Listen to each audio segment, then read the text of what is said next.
Beleza, vamos lá. Então, próxima semana é a nossa semana de prova, né? Então, hoje a gente vai tentar aqui terminar o conteúdo de efeito fotoelétrico e, ao mesmo tempo, a gente também fazer uma revisãozinha, recapitular algumas questões sobre o assunto, tá bom? Então, vamos começar aqui com o nosso assunto.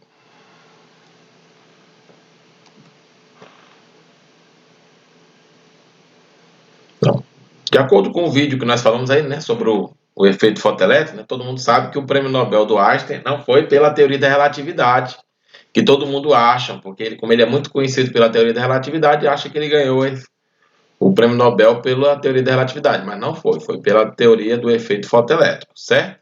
Que é onde tem grandes aplicações hoje, né? Então, para resumir, né, tentar facilitar a ideia para vocês do que é o efeito fotoelétrico, é nada mais nada menos do que o porquê que quando uma chapa de metal, né, é iluminada por uma certa radiação, ela emite elétron.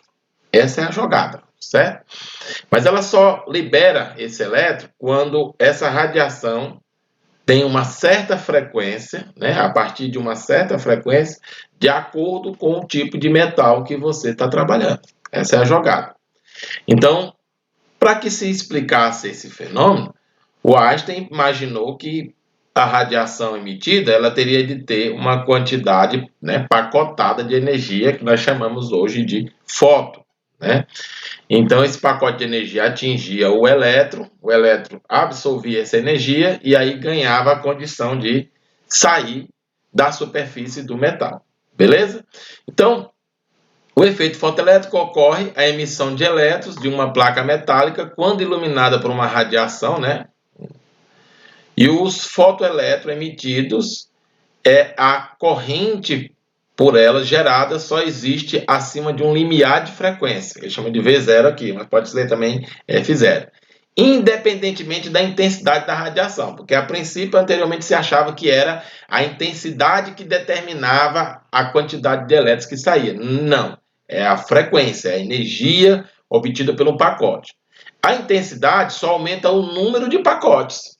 Mas se o pacote não tiver energia suficiente para retirar o elétron, você pode aumentar a intensidade o quanto você quiser, não sai. Então, o efeito fotoelétrico, o elétron sai e aí ele vai ver o quanto de energia ele sai, né? Ele se move depois que ele é retirado, né? Então, para retirar, eu tenho que ter uma energia mínima, né? Que eu chamo de função trabalho, que é de acordo com cada material, né? É ele que determina o quanto de energia eu preciso para começar. A energia que o pacote oferece, eu chamo de E, certo? E o EK seria a energia que o elétron adquire, né? Feita essa diferença com a função trabalho, certo? Então, o quanta é nada mais nada menos do que a quantidade de energia do pacote, que vai ser a constante de Planck vezes a frequência, que aqui ele chama de V, mas pode ser F também, de acordo com a literatura que vocês estejam trabalhando, certo? Mas o que é importante? HF ou HV significa a quantidade de energia dada pelo pacote da radiação, certo? Ni, né, que é chamado esse Φ aqui, é a energia que o metal precisa de, no mínimo, começar a liberar elétrons, certo? A diferença dos dois vai dar a quantidade de energia que o elétron se desloca, chamada de energia cinética. Então, essa energia cinética máxima é essa diferença entre a energia do pacote menos a energia da função trabalho, certo? Então, nós chamamos de frequência de corte, né, aquela que vai ser o limiar de começar a ter valores para retirada do elétron. Então, abaixo desse valor, não tem retirada do elétron, que é a razão entre a frequência mínima, ou a função trabalho mínima, dividido pela constante de Planck. Aí nós temos o que nós chamamos de frequência de corte, que é aquela que a partir dela começa a se tirar elétrons. Abaixo dela não sai elétrons. Então, o efeito fotoelétrico tem essa característica. Se ele tiver energia somente para tirar, ele não tem energia cinética de movimentação.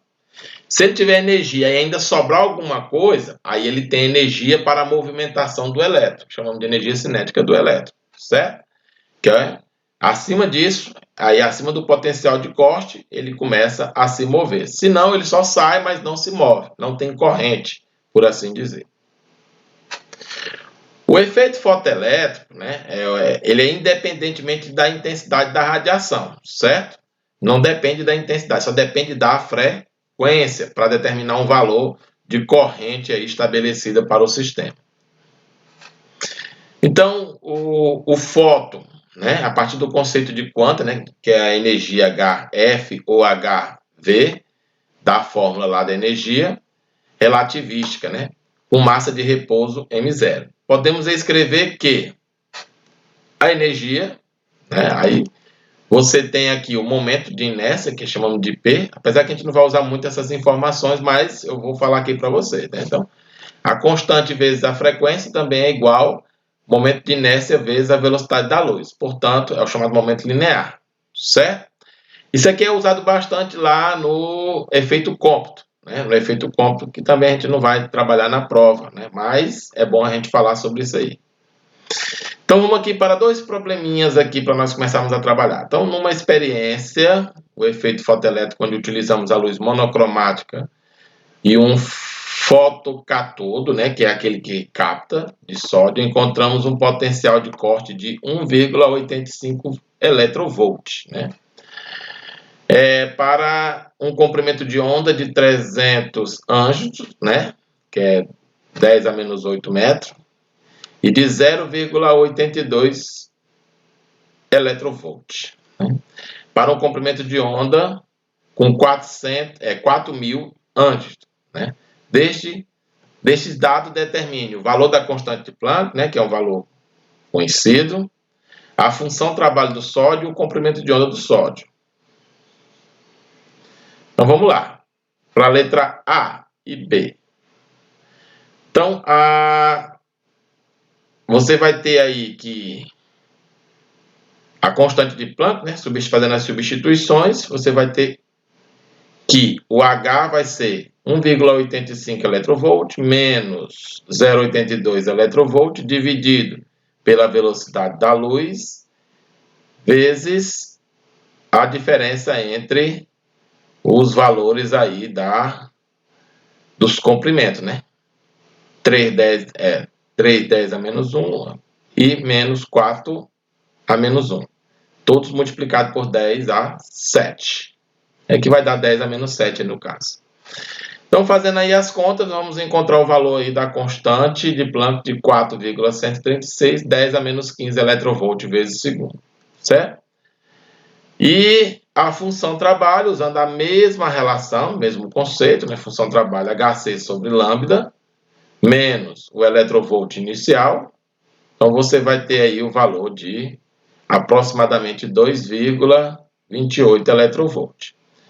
Na letra C, né, ele quer saber o comprimento de onda de corte. Você vai pegar aí, lá pela relação, comprimento de função trabalho dividido pela constante de Planck que a gente já calculou, certo? Que é igual à velocidade da luz e o comprimento de onda máximo. Então, quando fizer aí as substituições, vamos ter aí o comprimento de aproximadamente 544 nanômetros. Beleza? Temos a frequência de corte e o comprimento de onda de corte, especificamente. Então, como eu falei para vocês, a gente vai simplificar nossos problemas com problemas mais simples do que esse aí do nosso exemplo. Né? Bom, pode ficar tranquilo. Então, a dualidade de onda-partícula. Assim, as propriedades ondulatórias e corpusculares coexistem. Tudo vai depender de quê? Do experimento trabalhado. Então, a luz ela pode se comportar como onda ou como partícula, dependendo do nosso experimento, certo? Entretanto, não há nenhuma forma dessas duas propriedades serem testadas simultaneamente, ou seja, ou ela se comporta uma hora como onda, ou se comporta uma hora como partícula, né? Onde os aspectos corpusculares sejam evidenciados ou em um que revele o caráter ondulatório, ou no outro que revela o caráter corpuscular. Então, este é o princípio de complementaridade que ficou bem claro na experiência de Young, né? De interferência de difração de onda. fim, né? Aí a gente vai fazer um pouquinho das questões que eu vou trabalhar em prova, né? Vamos fazer aqui os tipos. Esses aqui são os tipos que nós trabalhamos em prova, tá bom, pessoal? Então fique tranquilo que esse aqui sim são os mais simples para nós trabalharmos. Então, questões teóricas, né? Faça a escolha correta na radiação do corpo negro. A energia média de um oscilador depende da frequência de oscilação segundo Planck. É correto afirmar que a intensidade da radiação é quantizada. Sempre lembre bem dessas especificações com relação à quantização. Estamos falando de quântica, quantizar, beleza? O trecho da música de Gilberto Gil, né, reproduzida no destaque a seguir, né, tá aí a música, né? Aí ele coloca fragmento infinitésimo, quase que apenas mental. Quanta granulado do mel, quanta ondulado do sal. Mel de urânio, sal de rádio, qualquer coisa quase ideal. A frase quanta, né, do granulado de mel, de quanto de ondulado de sal, relaciona-se na física como dualidade onda-partícula, né, que nós falamos no nosso último tópico aí. Então, nós temos aqui uma das questões mais trabalhadas quando se fala do efeito fotoelétrico, né? Você emite uma radiação, a radiação retira elétron, a placa fica eletrizada positivamente, depois repele um condutor que foi tocado, né? Ficando com sinais iguais. Então, eles estão eletrizados positivamente, né? A placa P e o objeto M ficaram eletrizados com partículas positivas. Uma vez que forem iluminadas, retirou o elétron, fica somente cargas positivas. Na questão 4, né, na questão anterior, necessita apenas de eletricidade clássica para ser resolvida. No entanto, ela mostra o fenômeno quântico importante que deu Albert Einstein o prêmio Nobel em 1921. Estamos falando do efeito fotoelétrico. Sempre lembre disso aqui. Vai cair uma dessa na prova, viu, pessoal? Tranquilo. Aí sim, aqui são os modelos que nós trabalhamos das questões quando se fala daquelas fórmulas lá de quantização, certo? Aqui, ó, de energia HF, né? Eu não gosto nem de usar muito aquele lá dos parâmetros lá. Então, eu tenho aqui um fio condutor, está ligado a uma fonte de tensão alternada de frequência de 60 Hz e potência de 1000 watts. 1000 watts é o quê? 1000 joules por segundo. Qual é a energia dos fótons que percorre o condutor de eletronvolt, dada, e aqui a constante eu gosto de trabalhar em joule vezes segundo, ó, ao invés daquela lá de eletronvolt, certo? Lembrando que 1 eletronvolt é igual a 1,610 a menos 19, certo? Que é para fazer a transformação. Sempre a gente vai fazer essa transformaçãozinha aqui, porque a maioria das questões trabalha com eletronvolt, apesar de a gente achar mais fácil trabalhar com SI, certo? Então vamos lá, energia, HF. Então quanto é a energia? 6,610 a menos 34 vezes 60. Multiplicando, 396, 10 a menos 34, joule. Como ele quer em eletronvolt, eu vou pegar esses 396, 10 a menos 34 e dividir pelo valor de 1 eletronvolt, 1,6, 10 a menos 19. Quando eu fizer essa divisão aqui, ó, 396 dividido por 1,6 dá 250, certo? Divisão de potência de mesma base, conserva a base, subtrai os expoentes, menos 34, com o menos que tem aqui fica mais 19. Então, menos 34 mais 19, 15. Deslocando duas casas para frente, fica 2,5, 10 a menos 13 eletronvolt, que vai ser a letra C aqui, viu? Até eu corrigir ali, o estava errado. Com os dados da questão anterior, qual é o número de fótons que atravessa uma seção normal desse condutor em 1 segundo? Eu não já tenho uma potência? Potência não é energia pelo tempo? Nem em 1 segundo? Não é 1000 a potência? Quanto foi a energia aqui? 396, 10 a menos 34. Joga para lá dividindo. Quanto vai ser a energia aí?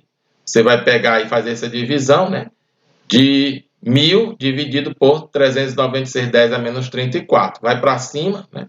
Então, 1000 dividido por 396 dá 2,5. A potência foi para cima, ficou 34 positivo. Então, letra A aí para vocês. Questão de número 6. Qual é a energia em eletronvolt de um quanto de luz, né?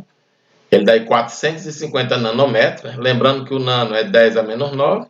De comprimento de onda. Vai dar 2,75, certo?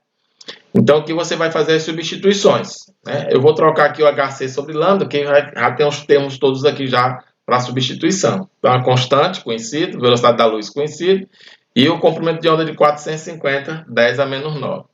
Feita aqui as operações matemáticas todas, eu encontrei o valor de 0,044, 10 a menos 17, certo? Deslocando duas casas para trás, ficando 4,410 a menos 19 coulomb, certo? Então, nós vamos ter o quê? Dividindo aí pelo eletrovolt, né, que é de 1,610 a menos 19, vamos encontrar 2,75 eletrovolt, que é a letra A. Né? Fazer a transformação de Joule para eletrovolt é só dividir por 1,610 a menos 19. Então, questão de número 8. Quando um fóton penetra na superfície metálica, atinge um elétron e transfere esse elétron de toda a sua energia, esse elétron, para abandonar o metal, deve realizar determinado trabalho, cujo valor é uma constante característica de cada material, denominado função trabalho, né? Como eu tinha falado para você lá no texto anterior.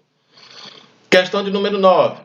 O dualismo onda-partícula refere-se às características corpusculares presentes nas ondas luminosas e características ondulatórias presentes no comportamento de partículas, tais como elétrons na natureza.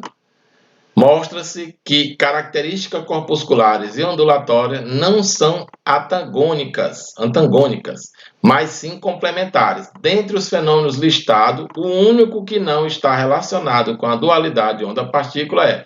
Então, tudo aqui tem onda-partícula, mas tem um que não está, certo?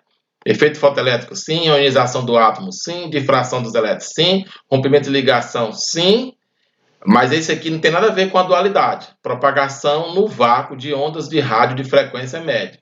Isso aqui é uma característica normal da ondulatória, certo? Não tem nada a ver com a dualidade. Questão 10, para fechar. A função trabalho, né, HF, para o tungstênio vale aproximadamente 4 eletrovольts. O menor valor de comprimento de onda, né, que é o comprimento de corte, né, que a gente chama, para que ocorra o efeito fotoelétrico nesse metal em metros é. Então, a gente vai ter de usar os dados em SI. Lembra aquilo que nós falamos? Então, você vai transformar aí, ó, esse 4 eletrovольts, né, multiplicando aqui por... Agora, aqui, quando é para passar de eletrovольts para Joule, multiplica por 1,610 a menos 19. Para passar de Joule para eletrovольts, divide o mesmo valor. Então, uma dicasinha. Então, 4 vezes 1,610 a menos 19 dá 6,410 a menos 19 Joule. Beleza?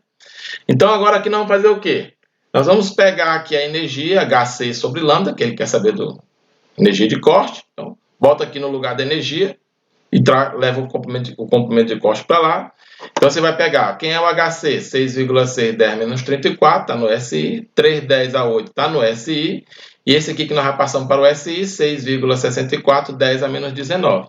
Então, quando você fizer aqui todas as operações, todas as continhas, você vai encontrar 3, 10 a menos 7 metros, que vai ser a letra C. Aí nós finalizamos, beleza?